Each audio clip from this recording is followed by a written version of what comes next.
qodobka ugu dambeeya muhiimka waxa weeye ilmaha in loo duceeyo oo aan la habaarin kada ilmaha in la habaaree xayawaanka in la habaara loo galay nabiga kaleey salaatu wasalaam ayaa saxaabada ahad kamida gaadiid uu fuulahayay ayaa sidii uu rabay noqon waayay markaas uu lacnaday lacnada kugu dhacday markaas nabigu yiri ninkii lacnaday siyo aniga markaas uu yiri kadib daabadan kadib daabad malcuunad ah oo lacnadan nala saaxiibi mayso oo safarkan raaci mayso karin markaas nabigu wuxuu yiri kaleey salaatu wasalaam saxaabadii tullaha hadlay la tad'u ala anfusikum nafsina habarimina ولا تدعوا على أولادكم عروتنا هبارمنا ولا تدعوا على أموالكم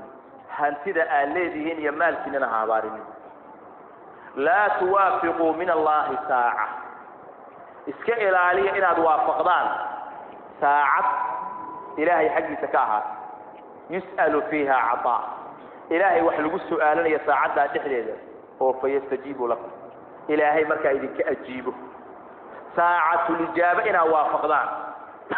أو حبارتي على حبارتين هي ساعة دي أقبل كو إسوافقان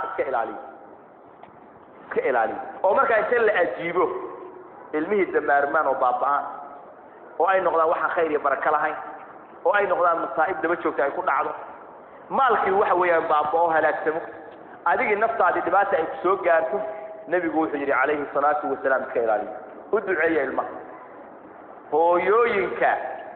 inta badan ayaga in markasta ilmaha la noolo la jooga oo markasta xanaaqa kalimaad bay isticmaalaan kalimaadkooda waxay u badan yihiin habaar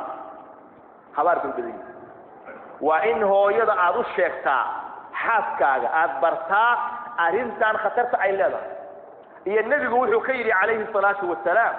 waa inaad bartaa oo ku baraarujisaa oo ay lisaankeedu uu bartaa kelimad kale oo duca waa in halaha afkeedu uu qabtaa markay xanaaqdo adiguna iska ilaalisa u soo kac ilmaha islaaxooda iyo wanaagooda ilaahay subxaanahu wa ta'ala u bari ana uleelka u soo kac ilaahay inuu ku islaaxiyo ku hagaajiyo sadaqadii ilaahay awlaadaada inuu kuugu barakeeyo kuugu hagaajiyo والدكي كدلay ilmaha ka ducaysta dheh oo awow u taga ayeeyo u taga habaryar u taga qaraabadii soo salaama dheh oo ilmo waalidku u duceeyo weyn oo awowyali ayeeyo u duceeyaan ilmuhu inay noqdaan ku didaan qaraabada iyo riximka bar qaraabada riximka soo dhaweeyay qaraabadu ha u ducayso khayrka idmaan kula didaan